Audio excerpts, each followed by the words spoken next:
रात 2:30 बजे लाइब्रेरी के बीचों बीच हवन कुंड बनाया गया। उस आत्मा का नाम उच्चारित किया गया।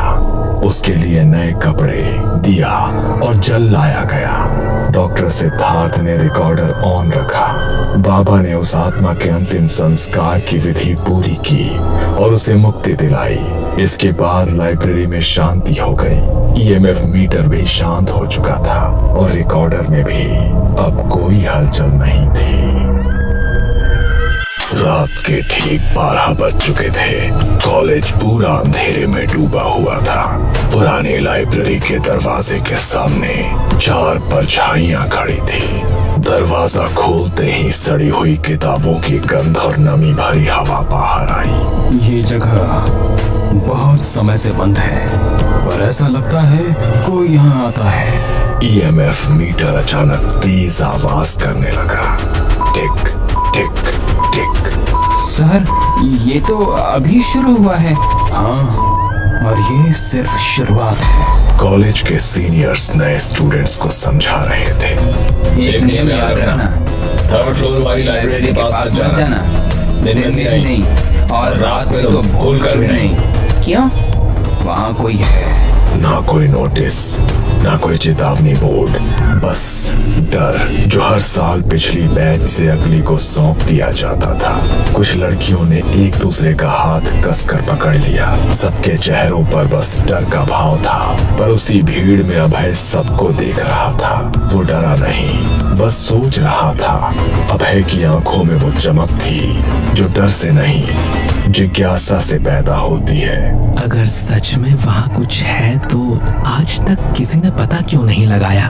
क्योंकि लोग डरते हैं अभय, डरने की वजह से सवाल नहीं करते। पर डर से सच तो नहीं बदल जाता सिमरन। अभय ऐसा नहीं था कि उसे डर लगता ही नहीं, वो बचपन से ही डर को जानता था। उसके दादा पंडित हरिश्चंद्र वर्मा गांव के तांत्रिक थे। रात में अभय उनके पास बैठा कहानियां सुनता रहता।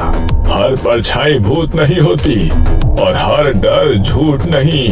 अभय ने गांव की औरतों को झाड़ फूंक के बाद सांस लेते देखा था। कई लोगों को उसके दादाजी ने बचाया था, लेकिन वक्त के साथ दादाजी चले गए और कहानियां बस कहानियां बन गईं।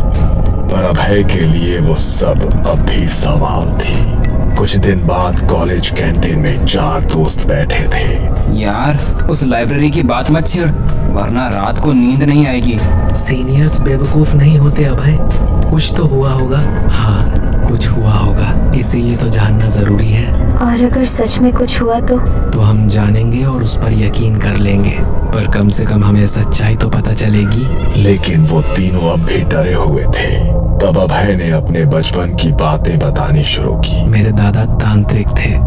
उन्होंने मुझे सिखाया था डर से पहले समझ जरूरी है। पर अगर वो आत्मा हुई तो भी वो वहाँ किसी वजह से रुकी होगी। कोई अधूरी बात, कोई अधूरा सच। धीरे धीरे तीनों का डर सवालों में बदलने लगा। अगर हम सिर्फ देखने जाएं तो? दिन में नहीं, रात में ही जाना होगा, क्योंकि दिन में हमें वहाँ कोई देख सकता है और हम प्रिंसिपल और टीचर्स की परमिशन लेकर जाएंगे। और वहीं उन्होंने सच पता लगाने का फैसला किया। अगले दिन चारों सीधे कॉलेज के प्रशासनिक भवन पहुंचे। वहां दीवारों पर बीते वर्षों की तस्वीरें, कमरे में कॉलेज के प्रिंसिपल डॉक्टर शर्मा और 2 सीनियर टीचर्स बैठे थे। हाँ बोलिए, क्या बात है? सर, हम 3rd फ्लोर वाली लाइब्रेरी के बारे में बात करना चाहते हैं। वही लाइब्रेरी? सर, कॉलेज में पहले से डर फैला हुआ है। हर साल सीनियर्स नए स्टूडेंट्स को डराते हैं। अगर हम सच जान ले तो शायद कोई हल निकल सके, या ये भी पता चल सके कि वहाँ सच में कुछ है भी या नहीं।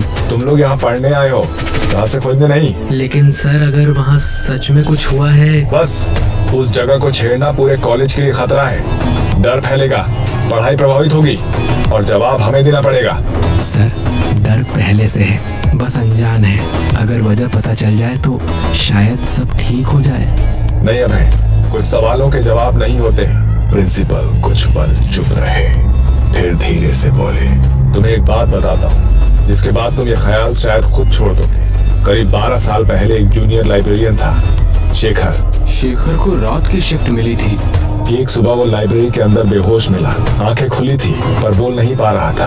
फिर रात को जब वो लाइब्रेरी में अकेला था, किसी ने उसका नाम लेकर बुलाया। चारों की सांसें थोड़ी तेज हो गई। इस हादसे के कुछ ही हफ्तों बाद उसने नौकरी छोड़ दी। कहता था कि वो मुझे पढ़ते हुए देखती रहती है। उस दिन के बाद से लाइब्रेरी बंद कर दी गई है। तुम चारों को मैं आखिरी बार कह रहा हूँ कि इससे दूर रहो, वरना अनुशासनात्मक कार्रवाई होगी। चारों चुपचाप कमरे से बाहर निकले। अब क्या? अब हम वो करेंगे जो हमें करना है। अगर कॉलेज मना कर रहा है तो सच्चाई चुपके से सामने लाई जाएगी। कॉलेज की मनाही के कुछ ही दिनों बाद एक रात जब पूरा कैंपस सो चुका था, एक काली कार कॉलेज के पिछले गेट पर रुकी। कार से उतरे डॉक्टर सिद्धार्थ मेहता। लाइब्रेरी यही है? हाँ सर, जिस जगह से सब डरते हैं। तो फिर डर को काम पर लगाते हैं। पांचों लाइब्रेरी की तरफ बढ़े। लाइब्रेरी का दरवाजा कई सालों बाद खुला। अंदर धूल, सड़न की बू और बंद हवा। यहाँ तो सांस लेना भी भारी लग रहा है। जहाँ सांस भारी लगे वहाँ कुछ दबा हुआ होता है। डॉक्टर सिद्धार्थ ने एक एक करके अपने यंत्र निकाले। EMF meter, thermal sensor, digital recorder, night camera, मोमबत्तियां और नमक।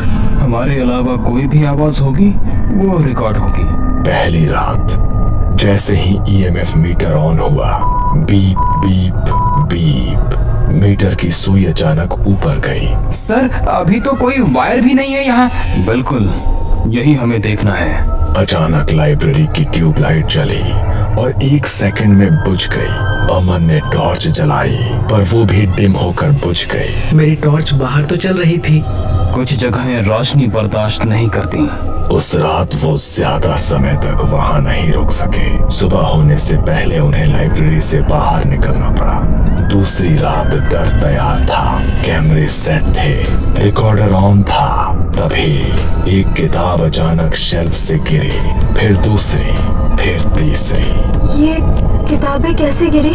रोहन ने मोबाइल निकाला पर मोबाइल में बस 20% बैटरी बची थी और वो भी कुछ ही मिनटों में 0% हो गई। सभी के फोन बंद हो गए। इसी बात का डर था, ऊर्जा खींची जा रही है। रिकॉर्डर चल रहा था। अचानक कुछ फुसफुसाहट रिकॉर्डर पर आने लगी। कुछ साफ सुनाई नहीं दे रहा था। सबकी रीढ़ में ठंड दौड़ गई। अब निकलने का समय हो चुका था। सर, वो आवाज हमारी नहीं है। तीसरी रात कुछ बदल गया। जब वो लाइब्रेरी के पास गए तब दरवाजा खुला था। वो अंदर घुसे तो लाइब्रेरी में सब चीजें बिखरी पड़ी थी। टेबल, कुर्सियां, किताबें सब जमीन पर पड़ी थी। सिद्धार्थ ने EMF मीटर और रिकॉर्डर सेट किया पर आज दोनों यंत्रों में ज्यादा हलचल थी। इसके अलावा पांचों को ऐसा महसूस हो रहा था कि कोई आसपास घूम रहा है। उन्हें ठंडी हवा लग रही थी और उनके रोंगटे खड़े हो रहे थे। ये आत्मा आज कुछ ज्यादा ही सक्रिय हो गई है। वो हमें उसकी मौजूदगी बता रही है। मतलब? तीसरे दिन वो वहाँ ज्यादा देर तक रुक नहीं पाए। अगले दिन से कॉलेज में अजीब होने लगा। क्लासरूम में आखिरी बेंच पर कोई बैठा दिखा। वॉशरूम में बंद दरवाजे के पीछे किसी के चलने की आवाज हुई। कैंपस में रात को किसी लड़की की रोने जैसी आवाजें आने लगी। हॉस्टल की खिड़की में कोई खड़ी परछाई दिखाई देने लगी। स्टूडेंट्स की टीचर्स और प्रिंसिपल को शिकायतें जाने लगी। डर अब छुप नहीं रहा था। कॉलेज प्रशासन ने चारों को फिर बुलाया। कॉलेज कैंपस में जो कुछ भी हो रहा है वो तो आपको पता ही होगा। बहुत सारे स्टूडेंट्स की शिकायतें आ रही हैं। अब सच बताओ कि तुम लोगों ने क्या किया है। सर, हमने लाइब्रेरी खोली थी। सब कुछ बता दिया गया। डॉक्टर सिद्धार्थ के बारे में, तीनों रातें, रिकॉर्डिंग की आवाजें। अगर ये सब यही नहीं रुका तो तुम्हें कॉलेज से निकाल दिया जाएगा। जो कुछ चल रहा है उससे बच्चों की जान को खतरा है। अगर कुछ हुआ तो उसके जिम्मेदार आप लोग होंगे। डर अब लाइब्रेरी की दीवारों से बाहर निकल चुका था। कैंपस में हर जगह किसी की मौजूदगी महसूस होने लगी थी। कॉलेज प्रशासन डॉक्टर सिद्धार्थ को फिर बुलाता है। डॉक्टर, अब इसे रोका कैसे जाए? इसे रोकने से पहले समझा जाना चाहिए। मुझे एक तांत्रिक के बारे में पता है, सत्यदेव बाबा। अगर कोई इस आत्मा की सच्चाई जान सकता है तो वही है। अगले दिन सुबह सुबह सिद्धार्थ बाबा को लेकर प्रिंसिपल के ऑफिस आए। सफेद धोती, कंधे पर झोला, माथे पर राख, आंखें जैसे बहुत कुछ देख चुकी हो। आत्मा डरी नहीं है, वो नाराज है। ये सुनते ही प्रिंसिपल के हाथ कांप गए। बाबा सबसे पहले सीधे 3rd फ्लोर लाइब्रेरी की ओर गए। लाइब्रेरी का दरवाजा खुला। दरवाजे पर पहुंचते ही वो रुक गए। यहीं से शुरू हुआ था। उन्होंने जमीन पर नमक की रेखा खींची, मोमबत्तियां जलाई और आंखें बंद कर ली। पूरा कमरा अचानक ठंडा हो गया। डॉक्टर सिद्धार्थ का EMF मीटर फिर तेजी से बजने लगा। रिकॉर्डर में फिर से आवाजें आने लगी। बाबा, वो यही है। हाँ, और सुन भी रही है। बाबा ने संस्कृत में मंत्र पढ़ना शुरू किया। हवा भारी हो गई। अचानक रिकॉर्डर में एक साफ आवाज आई। मुझे यहाँ बांध दिया गया। सबकी सांसें रुक गई। पूछिए बाबा, क्या हुआ था? मैं यहाँ लाइब्रेरियन थी। 20 साल पहले एक प्रोफेसर, गलती मेरी नहीं थी। आवाज टूट रही थी। मैंने शिकायत की पर मुझे ही दोषी बना दिया गया। एक रात यही मुझे कमरा एकदम सन्न। इसे आत्महत्या बताया गया था, पर यह हत्या थी। बाबा ने बताया। ना सही अंतिम संस्कार, ना कभी सच सामने आया, ना किसी ने इसके लिए न्याय मांगा। इसलिए आत्मा यहीं अटक गई है। और जब अभय और उसके दोस्त लाइब्रेरी में घुसे तो वो जाग गई। आज रात यही विधि होगी। रात 2:30 बजे लाइब्रेरी के बीचों बीच हवन कुंड बनाया गया। उस आत्मा का नाम उच्चारित किया गया। उसके लिए नए कपड़े, दिया और जल लाया गया। डॉक्टर सिद्धार्थ ने रिकॉर्डर ऑन रखा। बाबा ने उस आत्मा के अंतिम संस्कार की विधि पूरी की और उसे मुक्ति दिलाई। इसके बाद लाइब्रेरी में शांति हो गई। EMF मीटर भी शांत हो चुका था और रिकॉर्डर में भी अब कोई हलचल नहीं थी।